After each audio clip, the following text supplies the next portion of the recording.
Hello, welcome. Bridges Live presents You Be the Judge. We're here every Wednesday at 6 p.m. You can always catch us here on YouTube, Instagram, Twitter, and all your social media networks, and all you get your podcasts. You can always pick up your podcast with Bridges Live with Dr. Paul Dyer and Bridges Live, You Be the Judge, every Wednesday at 6 p.m. We always like to have our lovely guest on and talk about legal issues, law issues, and just your issues. But more importantly, Bridges Always Live and You Be the Judge wants you to inform you, to have you have an understanding, and so you can bring yourself into an action. With those three things, we can make a difference. And one of my co-hosts is on the air, Marilyn Pierre, running for Circuit Court Judge in Montgomery County. I always got to say that. And then we also had Judge Claudia Barber, who will be here sooner than later. Marilyn, how was your week? My week was wonderful, but I've got to point out that when Claudia and I are on, you always talk about how you have these beautiful co-hosts. I do. And I noticed I was the only one on today. You didn't say that? Well, I'm not going to hold it against you. I'm not going to hold it against you. I already know what I look like. And I'm sorry for that. Plastic surgery was not an option. I'm just not rich enough. So you're just going to have to be stuck with the way I look. Wow. I got called out on that one. And thank you for calling me on that one. That's because, see, that's the type of judge we need. We need an honest judge to call you out and put you back in your seat. So thank you. And then you could call me out on something too, because I never say how handsome our co-host is. So therefore, I'm to blame. Not really. We'll call it even. So I want to get right to our guest. We have Michael Rosenbaum, and he is an entrepreneur of many things. And we want to talk to him about Maryland, right? Let's get and talk about Maryland and how we can be better as Marylanders as we move forward in this next system of living. Because we have to move forward. No matter what, we must move forward. So, Michael, welcome to You Be the Judge here with us. Thank you, Mike, for coming. Thank you so much for having me. And, just sort of hearing you guys talk about the dangers of being sort of called out here. I have two teenagers, and basically what that means is I am always in trouble. There's like literally nothing that I can say that does not cause a problem. I have a 14-year-old daughter and a 16-year-old daughter, and I'll just leave it at that. For those of you who have teenagers. Well, I tell you, Mike, for you to, most people know that listens to all my shows. I have 9 children. You have 9 children? I have 9 children and 7 girls. So I'm always getting called out. Man, surprised you're still alive. Yeah. That's exactly what was going through my head. 3, and I'm like, oh my God. I only have 1 daughter, and I'm surprised I'm still alive. So, wow. Yeah, but now I have 9 beautiful grandchildren now with them, and then there's just probably soon and more to come. But so to ask how they range from 30 to 17 in age groups. Yeah. May I ask you? Yeah, go ahead. I don't mean to take us off track, but right now I'm struggling with the challenge of my 16-year-old is learning to drive. Yes. And I am giving those driving lessons. Okay. Bad idea. And I'm just going to, thank you. Okay. I think we just answered the question. It's a bad idea. This is not going well. No. And it has nothing to do with care. See, that's the other thing. When we talk about all kinds of things, a lot of times people care, but they're also very emotional. And as a parent with a child, there is no room for separation of our emotions, because that's what we are. We're an emotional parent. And I think people live their lives so emotional that they make the bad decisions. So as an emotional and being parent and loving your child, you allow someone else to teach them. I've been teaching martial arts and sciences for eons, and I would never have one of my children in my class because they cannot differentiate between teacher and parent. So I'm trying to guide you as a teacher, but you're listening to me as my child. So that weighs very heavy on them. That is so true. Yeah, because whenever you tell them the slightest thing, was like, well, so-and-so said to do it this way. Right. And so I would not suggest that either. What I did is I sent them to driving lessons with somebody else. And of course, the hours of driving that they needed to do in the car with a driver, I did that. And try to speak as little as possible. I remember one time. I remember one time I told my son that he was stopping too far away from the stop sign. Wow, that's what so and so said in the class, and da da da da da da da. And it started making me question whether or not all these years that I've been driving safely, I had been doing it well, because that's what they do. They question everything that you do, and then you start questioning yourself. Well, we have our other co-host on the air, Judge Claudia Barber. Welcome. We're glad you made it here. Yes, we are. And before you got on, I got on Dr. Dyer. I got on Paul because this time, you know how he always starts with our two lovely co-hosts? Well, this time he didn't. And so I'm sorry about that you didn't get your kudos for being lovely, because he didn't say it about me. So I was like, okay, I know now which one of us he thinks is lovely. That's okay. Well, yeah. It starts off right off the bat, I tell you. So we do have a great guest. So Mike, let's tell a little bit people about yourself if they don't know you, and shame on them. But tell a little bit about yourself, and then I really want you to get into moving Maryland forward. And we don't have to talk about anything else you want to do, but just the changes that you believe Maryland could have if they choose properly. Go ahead. Absolutely. Thank you. And thanks again for having me. So I can take a few minutes, as I think some of you know. I had been running for governor. I announced earlier this week that I was withdrawing from the race. But I can just give you a little bit of background on me, why I originally decided to run, and what I think is possible here in Maryland. So my name is Mike Rosenbaum, for those of you who don't know me, and I'm a lifelong Marylander, and I'm an entrepreneur. And I had decided to run for governor because I know we need to think differently if we want to solve the inequities that plague our society. The systems that run our state and our country, many of which we put in place in the 30s and the 60s, but the systems that run our state are not working to solve our most significant underlying challenges. And over 20 years ago, after working briefly for the Clinton White House on issues of economic opportunity, I moved to Baltimore City. And I moved to Baltimore because Baltimore had a GM plant and a Bethlehem Steel plant. And GM and Bethlehem Steel, in partnership with organized labor, had provided pathways to economic security for tens of thousands of people, including folks who didn't have college degrees. And the jobs were going away. And so I moved to Baltimore to start what was originally a nonprofit organization that was based on the idea that talent is everywhere and opportunity isn't. And that nonprofit organization was called Catalyst. Subsequently changed the name to Catalyte.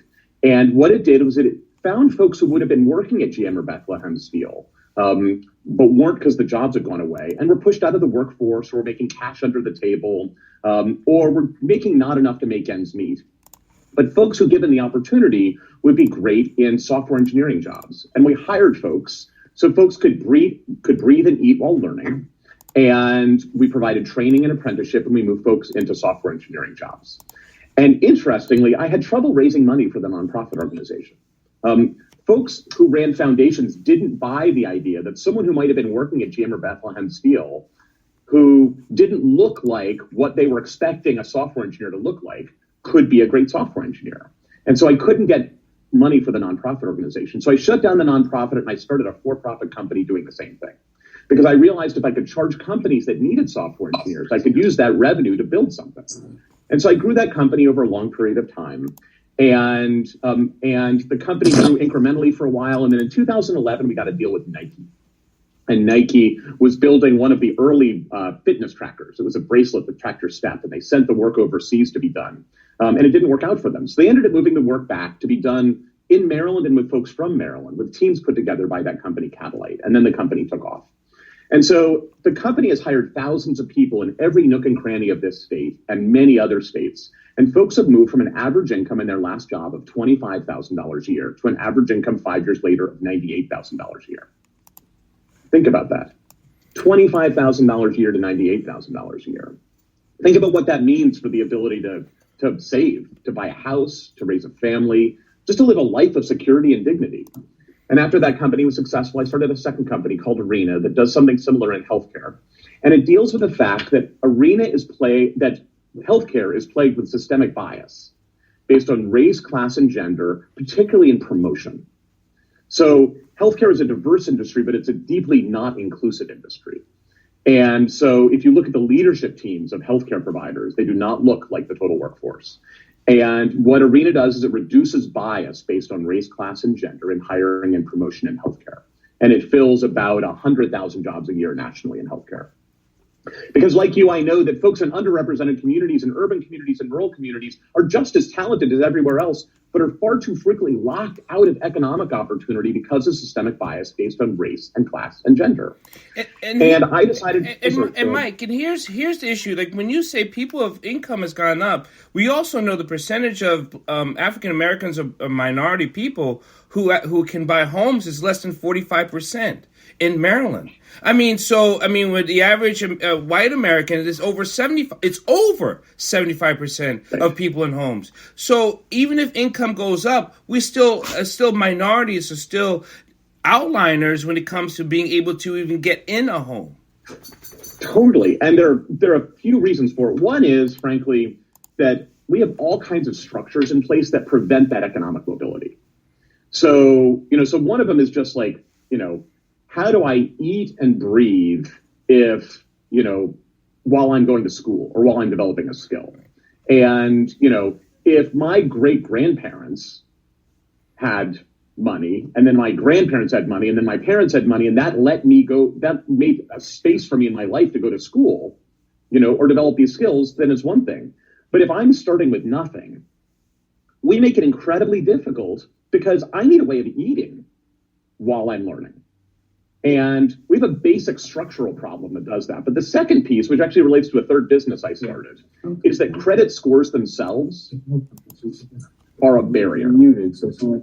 Credit scores themselves create structures that make it difficult for folks to buy a house. And they particularly impact communities of color. They can particularly impact Black and brown communities for a whole bunch of reasons that are not just today, historic, but also today.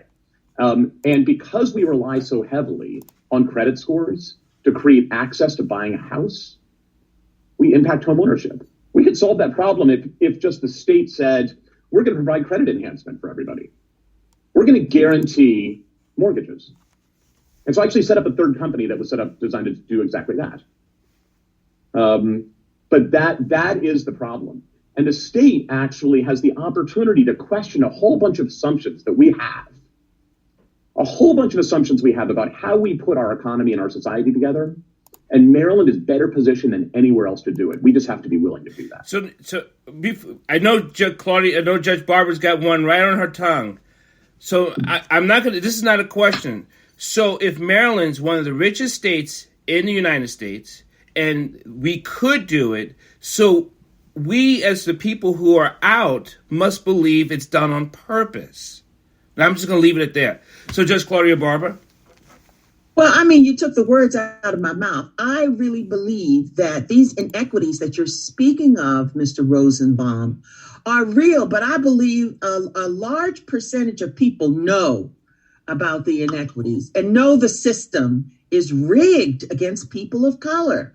And I'm just astounded, and I mean astounded, when you're in situations where the judiciary makes people prove discrimination, go mountain after mountain after mountain after mountain, and then all for some one judge to say there was no discrimination. Really, you're sitting up here proving the case right here now. Right here now. You know the inequities all over the place, all over the state. And it's just, ridiculous for people to pretend that these inequities don't exist. That's the issue. Thank you, Mr. Rosenbaum.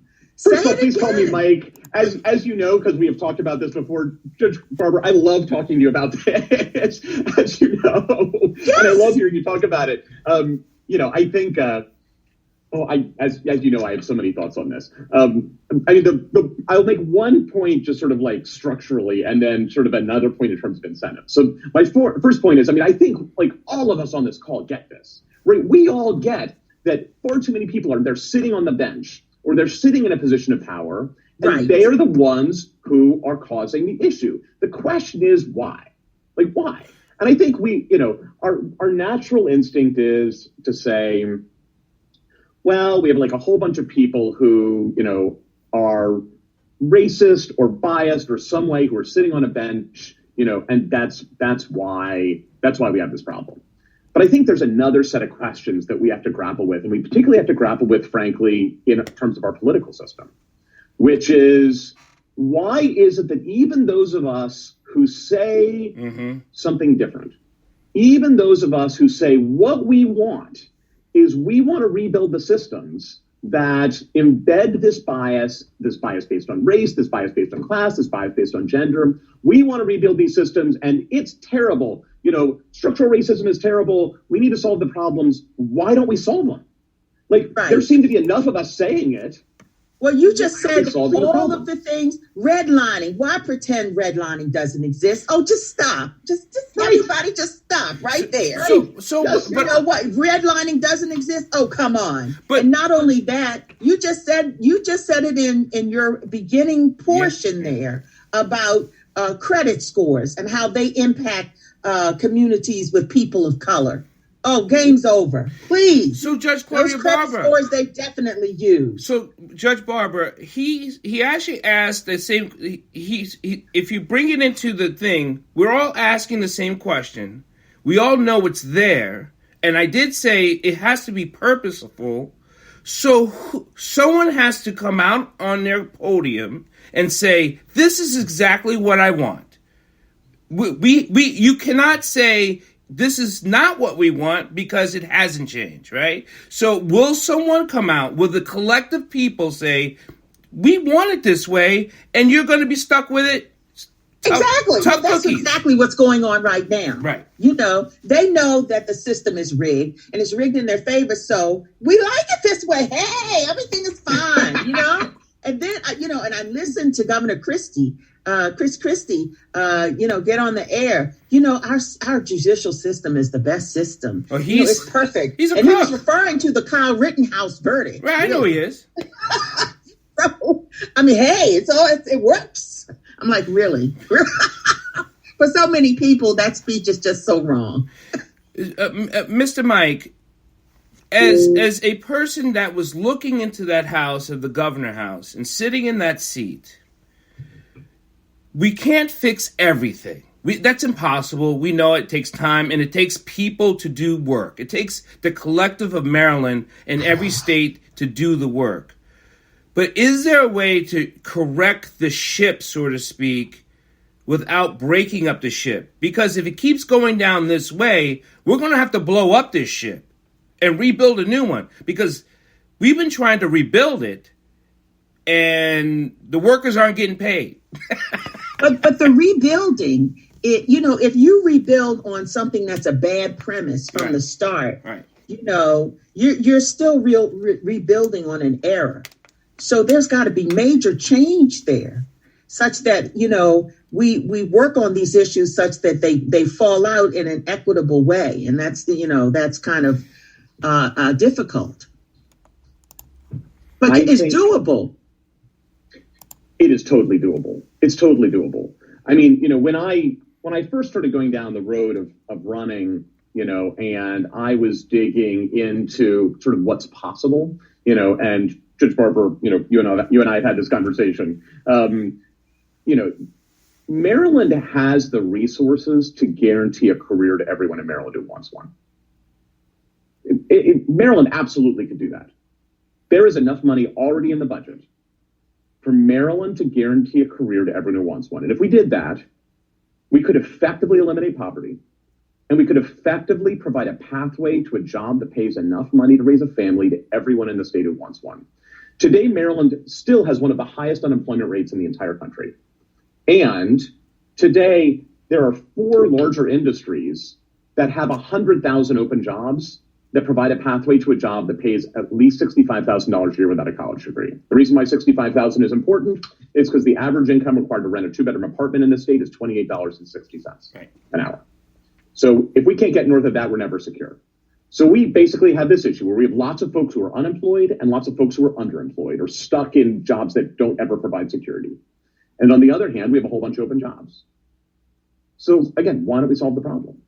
That is the question. Why don't we solve the problem? And we don't have the right policymakers. I think part of that is the issue. I think there's another question here.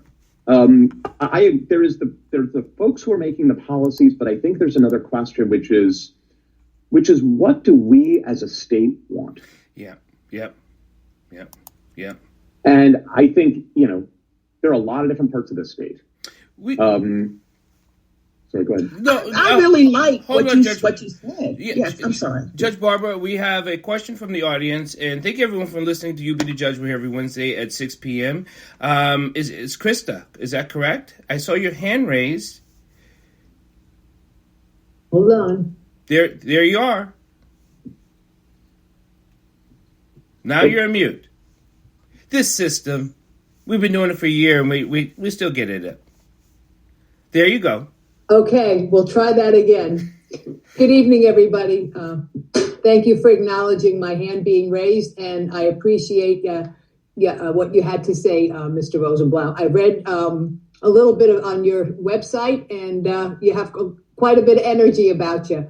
You captivated me with the whole business concept. As a small female business owner in Montgomery County, I do have an understanding of trying to get things started, but I'll be honest with you. I came from a union background. I was able to get my training through a union, not saying that that's the only way, but my response to some of this is, could we use an alternative to always promoting the 4-year college degree and to go on for your master's and your doctorates, because that's the quote unquote what is going to make us all be successful in America today, and trade that off for another model? How about the trades model, or the small business owner that becomes the entrepreneur and can be very, very successful without that incredible college debt that we're paying when we're 40 and 50 years old, when instead we could be purchasing a home? I mean, I believe the ideal dream for all of us here, and including myself, because I live in Maryland, and Maryland let my dreams come true.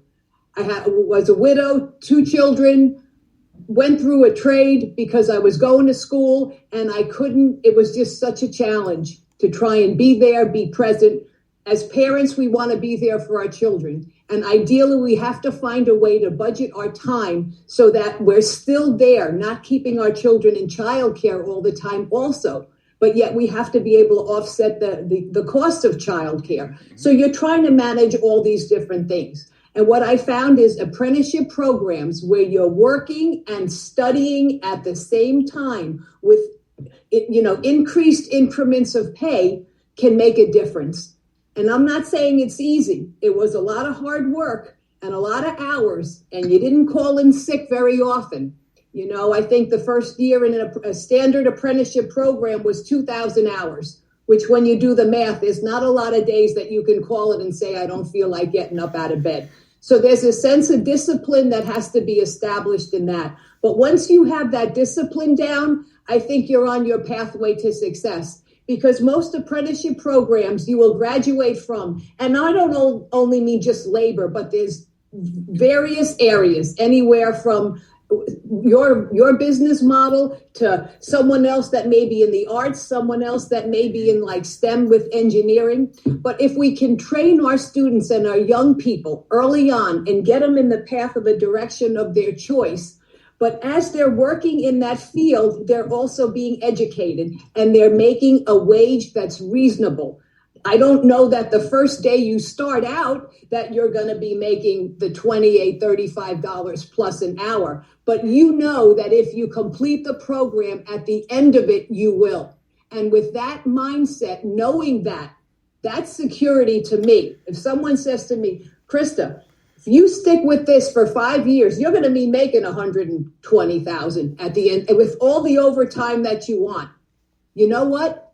and we're going to teach you something. You're going to have a certification. You're going to have a license, and you're going to be able to buy that house, buy that car that you want, and put your kids in school, but still be present for them, because I think that's important. We're so caught up now in trying to keep up with what everybody else has that we're forgetting the parenting time. Krista. And that quality time is what's important for our youth and for our children to grow up, that we're there, we're watching what's going on, we're participating. And I know where my son is. I know whose house he's at. I know that his homework is done. It's not that I don't know because I had to work till 10 o'clock at night. All right, Krista. I think that's part of the American structure. Let Mike and answer. I see it here in Maryland because I'm a product of that. Yeah. So thank you, folks. Yep. Go ahead, Mike. You want to answer? Krista, I'm so grateful that you said that, as I'm sure a couple of you on this call who've heard me talk before are, I'm grateful you said it. So my first business was built on ideas that were originally developed by the trades 100 years ago, which is that an apprenticeship, an on-the-job training apprenticeship, is an alternative pathway to college. And I originally started Catalyte on the idea that we could use apprenticeships rather than college for folks to get into software engineering jobs. And that by doing that, you would not need a 4-year degree, but that you could actually go through an apprenticeship. And we used the principles that the trades had honed over 100 years in how to do that, and we applied them to software engineering. That's actually that is at its core what Catalyte is. Beautiful. The premise, the other thing it does is it gets you around some of the structural biases that exists in our economy and our society. And so so actually for Catalyte, what we find is that the demographics of the software engineering groups that come through Catalyte, which is only identifying the folks who will be in the top 2% of all software engineers, that when we do that, the demographics, particularly the racial dynamics, look identical to the areas where that company operates.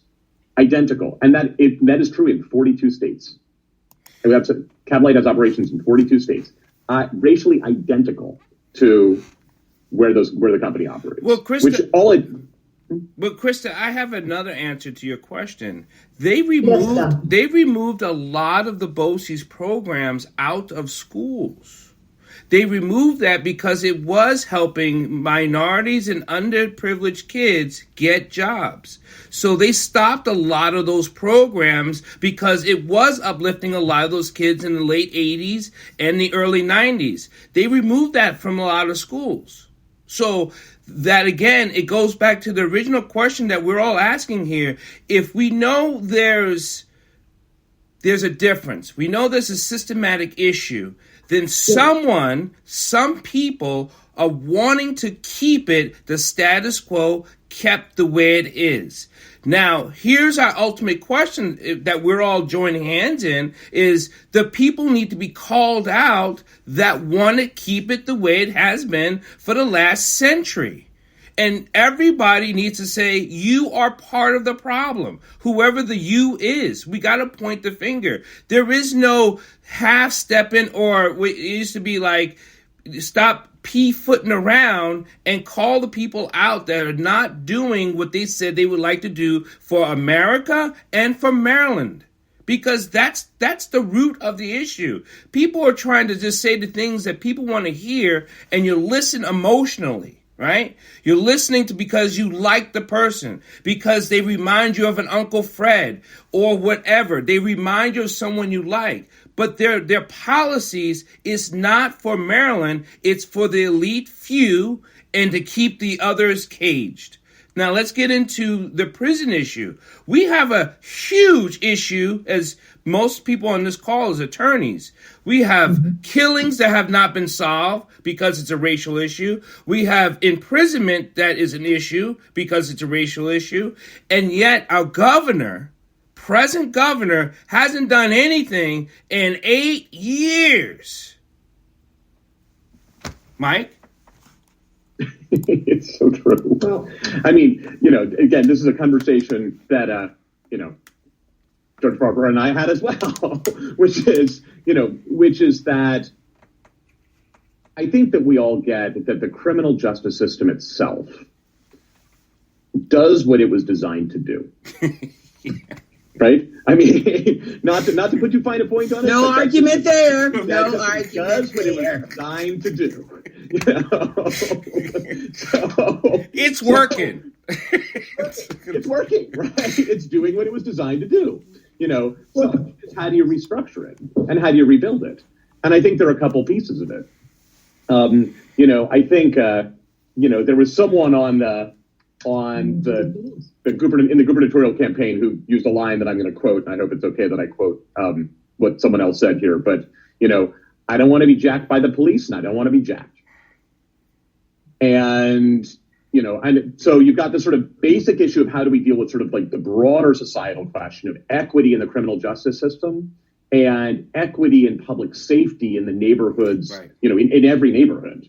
And the question is, how do we deal with it? And our traditional way of dealing with it is to focus explicitly on the fact that the criminal justice system is doing what it was exactly designed to do.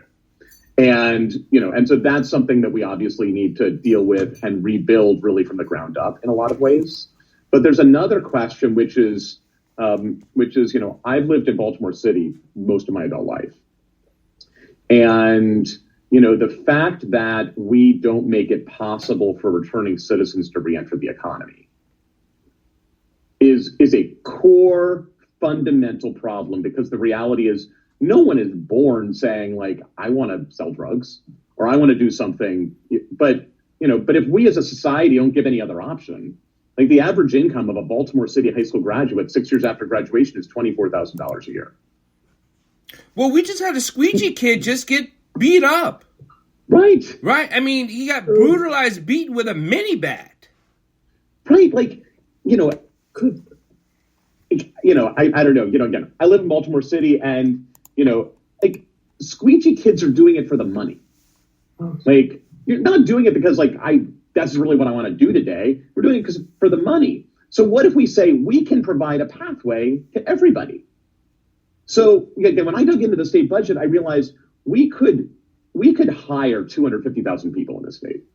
We could say we're going to essentially put 250,000 people in the state into apprenticeships that provide a pathway from more than I would make as a squeegee kid, from more than I would make, doing anything else that I might do that is not providing that pathway. But make sure that I'm providing that pathway, up into a career so that over a several year period, to Krista's point, provides a pathway to a job that pays enough so that I can work a regular week and raise my kids. But the interesting thing, Mr. Rosenbaum, is that we have a budget surplus. Right? The money's there. The money is there. And not only is the money there, even the thing that I found most upsetting is even if the money wasn't there, even if that surplus wasn't there, the money's still in the budget. The money is in the budget even without that surplus to do that. And, again, like in Baltimore City, if we said, okay, we're going to hire 50,000 people in Baltimore City tomorrow, and provide a pathway to a job that pays at least $65,000. And then we marry that with actually building a criminal justice system that does what we want it to do instead of the current criminal justice system, which is doing what it was originally designed to do. Doris, there's a lot we could do here if we were willing to do it. Doris Green, you have a question. Go ahead. I think we have. That's Attorney Doris Walker. Hi, how are you doing? Hi. Good. And I apologize because I was on my laptop and it was operating on the battery, and then it died, and I had to go try to find the cord for it. So I missed some of your conversation, what you were talking about. But what I wanted to ask you about was education, and particularly Baltimore City, I know, is a particular concern because there was supposed to be a lot of money coming in from the casino, and then the governor took money out of the back end of the budget so that Baltimore City did not receive the entire allotment that it was supposed to receive, and the education in the city and in various other parts of the state as well suffer. You find that kids come out and they don't have the reading skills, they don't have the math skills. If the computer goes down at the cash register, they can't figure out what you owe and what the change is, or anything like that. And so, and that's going to be critical. I agree, because you talked about the apprenticeship programs, that's an avenue, but also, they're going to need skills to be able to qualify for those type of programs. And so I think education is just a really, really critical piece.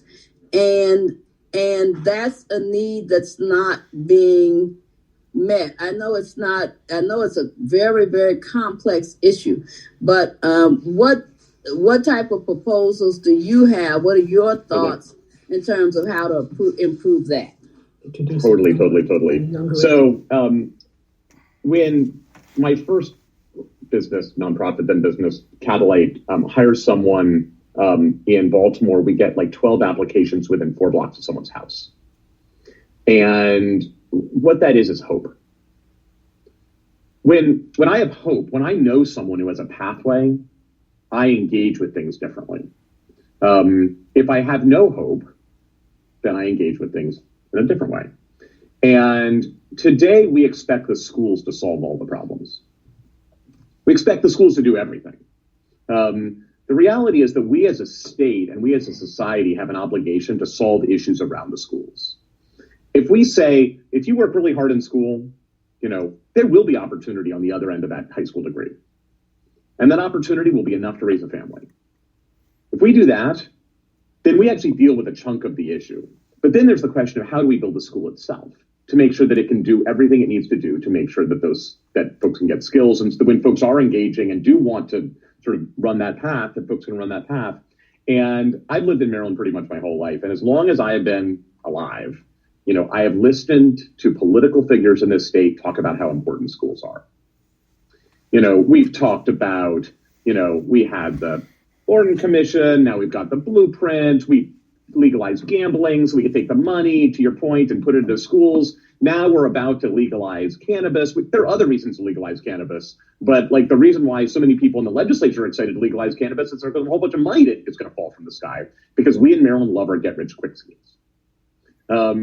But the basic issue is that we need to solve the problem structurally, not with a get-rich-quick scheme. And so, one of the things, I built organizations for a living. And, I think we all get that the key to schools are the educators and the folks who make the schools run. That's the key. And so the question is sort of how do we deal with that? And Maryland is one of the richest states in the country. There's no reason why we don't compensate educators in this state better than every other state. Because if we did that, then we could poach people from other states, we could attract people to the profession, we could make sure we hire the best people, we could do all of the stuff that we need to do to make the schools work well. Well, how about we stop paying the superintendent or the CEO, whoever the hell she wants to call herself, more money than what we're paying the actually frontline teachers? She's making an astronomical amount of money, and she's not doing anything. I'm calling her out. She's a scam artist. And if you want to fix Baltimore City schools, let's start with her. Because for you to not know that you're having ghost roll calls, you have ghost students on schools that have students don't even go there just so you can get the federal money, that's a fireable offense. But go ahead, Mike. So I would say that sort of the bigger picture point I'd make. I mean, the reality is that what any one person makes is not that much compared to the total budget. When we think about the total budget, if we basically took what political figures say we think about the school system, and we actually built a society based on that, we would not have the society that we have. Why do teachers make less than lawyers if teachers are the future of democracy and the economy? I mean, I'm sorry because I know most people on this call are lawyers, but why do teachers make less than lawyers? And so the average income an educator makes in Maryland is $70,000 a year. So I just ran an exercise, which is what would it take for the average income of a Maryland educator to be $125,000 a year? That would be far more than we would need to pay more than everywhere else in the whole country. Let's just run the exercise. What would it take? Let me just say this. If it starts paying $125,000 a year, the complexion is going to change. It is no longer going to be women and minorities. Then there are going to be a lot more white males in that system. So interestingly, I mean, I think that we all get that the reason probably why teachers don't make as much and the reason we built a society where teachers make less than lawyers is because teachers were historically women, right? So if you're like, wow, I'm sure 12 gazillion years ago, someone said, well, she doesn't need to make as much money, right? I mean, we get why nurses and teachers make less money because those were professions that historically were dominated by women. And we need to blow that system up. That's my basic point. We need to blow that system up. And so what I'm saying is that, if we paid an average of $125,000 a year to educators in this state, it would cost an extra $2 billion a year. $2 billion a year. We got a state budget that's almost $50 billion. We got a surplus that's over $2 billion. But, we could do it if we wanted to. We just have to decide we want to do it. That's really the issue. And the question is, why don't we? So, Mike, why don't we want to do it? So, Mike, here's the question. I want you to talk to just so many people out there who listen to Maryland, in Maryland, but across the country. Analyze your state. If we're not doing it, that means it's the Marylanders' fault. It's not the politicians. It is not your legislators. It is not your governor. It's got to be the people of Maryland are not wanting to do this as a collective. Or the majority of Maryland wants this to still keep the way it's keeping. And if that's the case, then it's the white majority of Maryland that doesn't want to change the system. And that's I think it's the latter. Wow. I think it's the latter, what you just said. That's a scary thought, Judge Barbara. Yeah. People are just not paying as close attention to how the schools function. Dr. Dyer mentioned something that about I forget the term you use, ghost roles. Yeah.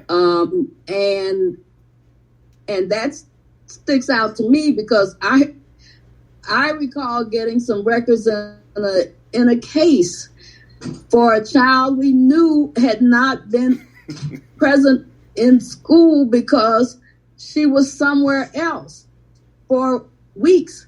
And it showed that she had been there all of that time. And so there is some gaming of the system, and that has to, these kids' education, it's something that needs to be, to really be addressed. I mean, the nuts and bolts of what's actually being taught and accomplished in schools, that the kids are actually getting the skills that they're required. And so I know that's a complex issue, but it's something that I think is really worthy of being addressed on the gubernatorial level. I would like to thank Mike Rosenbaum for being our guest here on You Be the Judge. It is a special honor to have a candidate that would like to talk to us and talk about these issues, legal issues, and just issues of Maryland. Because remember, this is about information, understanding, and action. Mitham, I know you're next, but I'm going to tell you, keep it short, brother, because I know how you can get long. Go ahead, Mitham. Sure. Thank you very much, Dr. Paul. And thank you very much for coming and talking to us today. Thank you. I just have a quick question. If you get elected, how you're going to solve some problems like we already have and maybe have been having with the current governor? For example, judges been appointed in several courts who are not like the majority of the people in several counties, like Montgomery County. It's a minority majority county where I'm a person of color. Like I went to the clerk's office to submit something last week, and some clerk came and said something wrong to me, and I wanted to know the name. The clerk will not give me the name.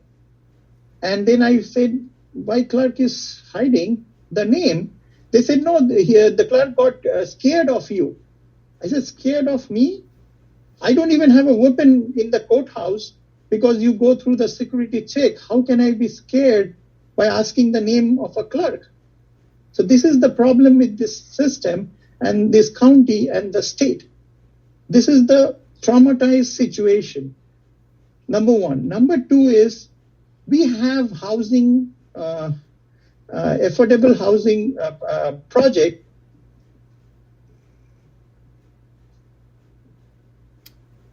Mitham? We lost contact with Mitham, but Mike, you want to answer his question? I think his question as far as the courts and the courts not looking like the people it represents. Who are behind mortgage. So nobody has to pay the money. Money is already there. Forbearance ended September 30th. I don't know who these people are who are elected officers. The money is there. They're not releasing to the people. Okay. Thank you, sir. Thanks, Mitham. So I think, first of all, you said sort of when I'm governor, I think many people on this call know, but maybe not everyone. So I have withdrawn from the race. So I'm not currently running in the primary anymore. I withdrew yesterday morning. But I think that the broader set of issues that you're raising is really one of sort of inclusion and access. And, that relates to representation. But I think as much as representation, it also represents to sort of how we set up these systems and how we access systems. And what we do is we make it difficult.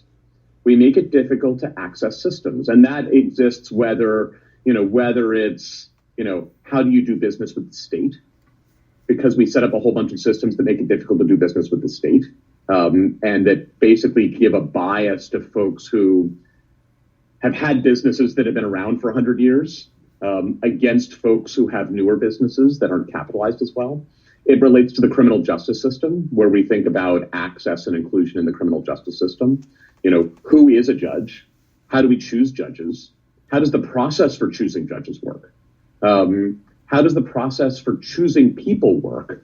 Even frankly, I ran in a Democratic primary. The people who vote in a Democratic primary there are about 600,000 people who vote in a Democratic primary typically in a gubernatorial election in Maryland. And yet there are almost 6.5 million people who live in the state. Right. So the folks who are controlling access to the Democratic nomination even are a very small portion of the people of Maryland. And I think we see that represented in the criminal justice system. We see that represented in the economic system. We see that represented across our systems. And a lot of those systems, again, were originally designed that way on purpose. Today, I think some are still designed on purpose that way. Others are, some I think are unintentionally designed that way. But the criminal justice system is exhibit A of something that works exactly as it's designed. Michelle Miner? Mm-hmm. Good evening, everyone. Good evening. I would like to revisit old business. Mr. Rosenbaum mentioned the system being rigged. The system has been rigged and is rigged due to politicians, position power, and racism in many ways. You asked, why don't we resolve the problem? My question is, how do I resolve the matter of my unarmed son, Michael Ricardo Minor, who was cold-blooded, brutally murdered by Deputy Sheriff Kendall Wade, October 23rd, 2014.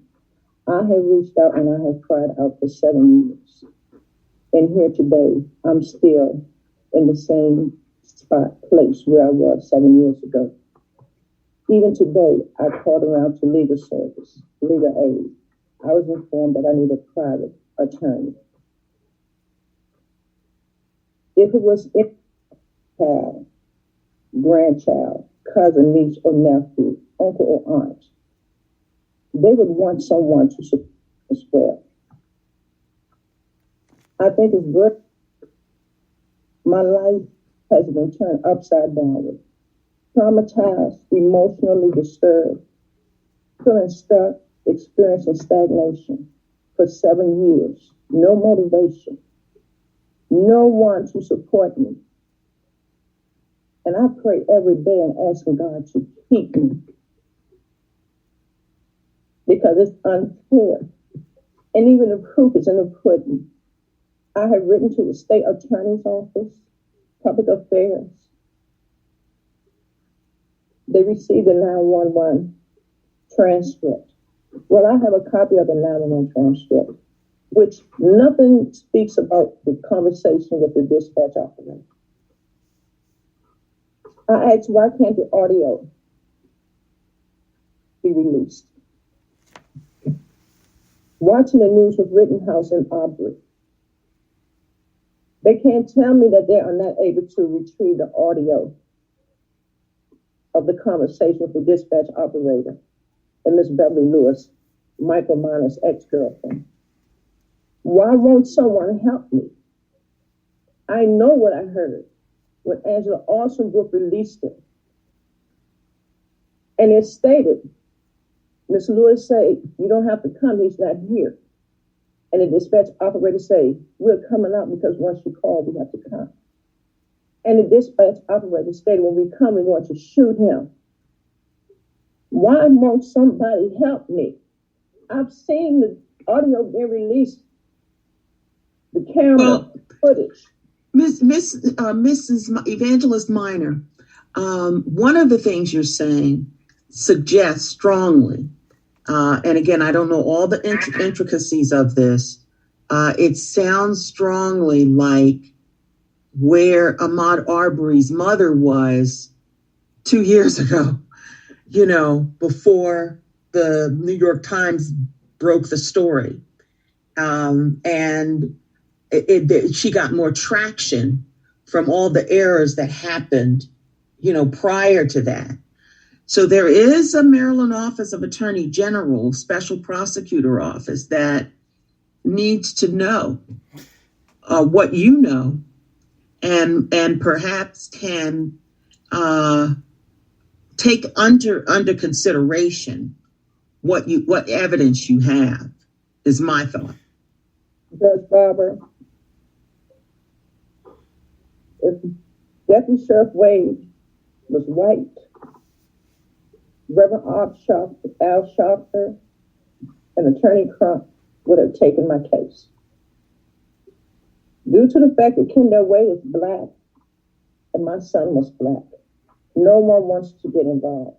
Here again, racism. Now, there was a situation in Prince George's County in which the state's attorney had dropped charges from a black officer. And then when the incident reoccurred, she looked at that old case, is what I'm saying.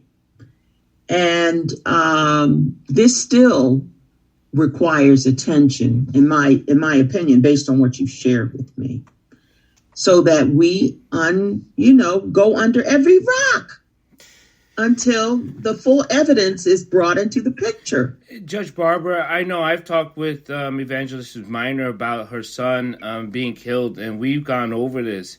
And in my opinion, the people she's reached out to, this seems to be a cover-up of someone who buried this, who is now in higher office, who does not want this to come out. It just seems, because every time she gets someone to say, I'll look into it, it gets dropped or rerouted. I mean, it every time it goes up a ladder, something happens and it gets stonewalled.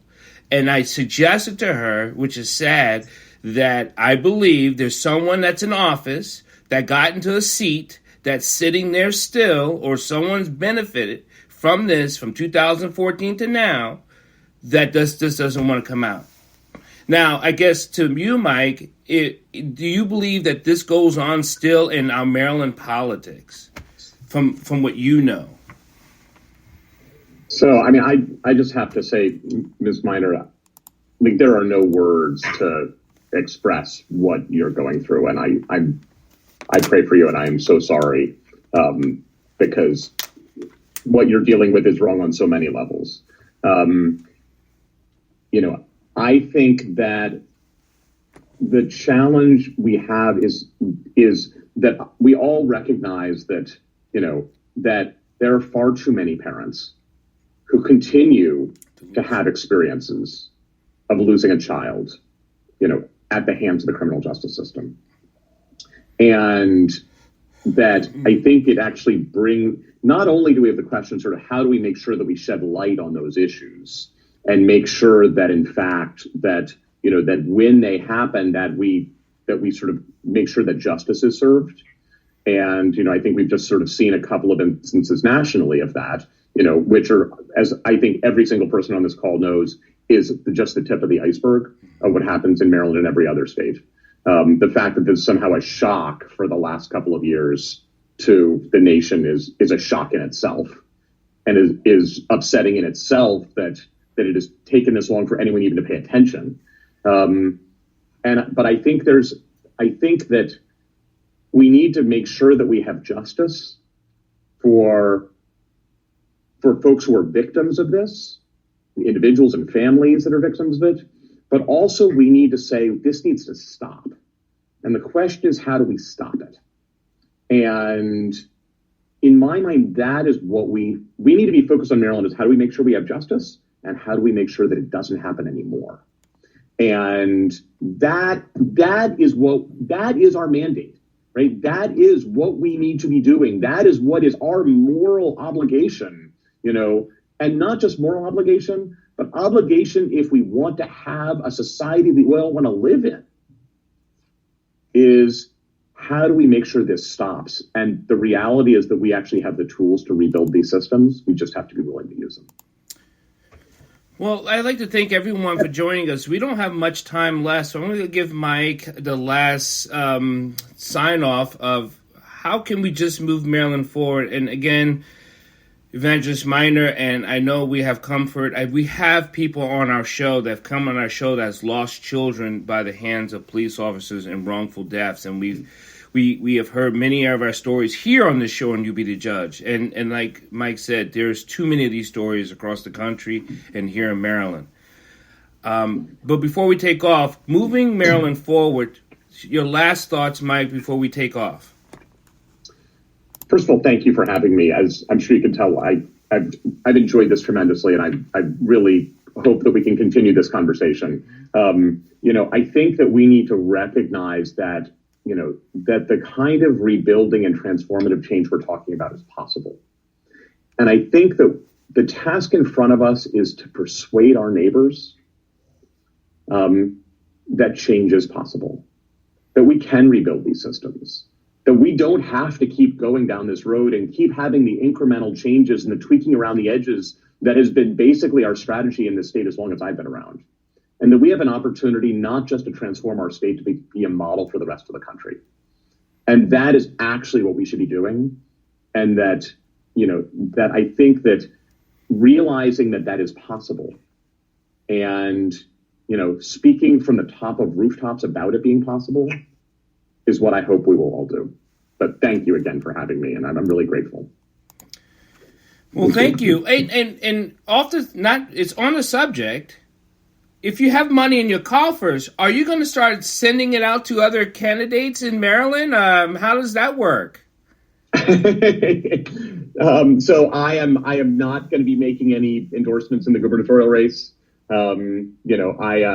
I intend to speak with anyone who is willing to talk about it, why it is that we should be pursuing more aggressive transformational change. Well, we'll have you back on You Be the Judge later, especially as this kicks up a little bit hotter.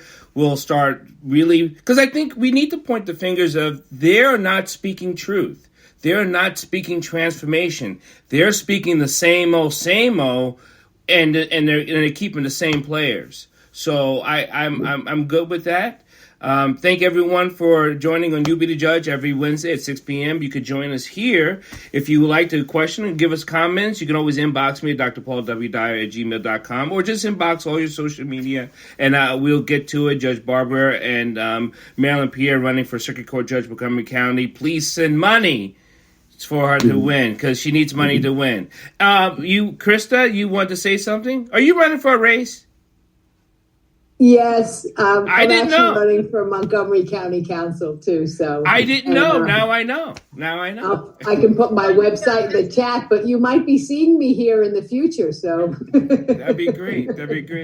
And thank you, Krista will be on next week as our special guest. Oh, okay, perfect. And thanks, Attorney Walker, for chiming into this evening about the education issue. We really love to have all our listeners. And thank you, everyone, for listening on social media. Everyone have a blessed night. Be informed, be engaged, and be actionable. Thank you. Thank you.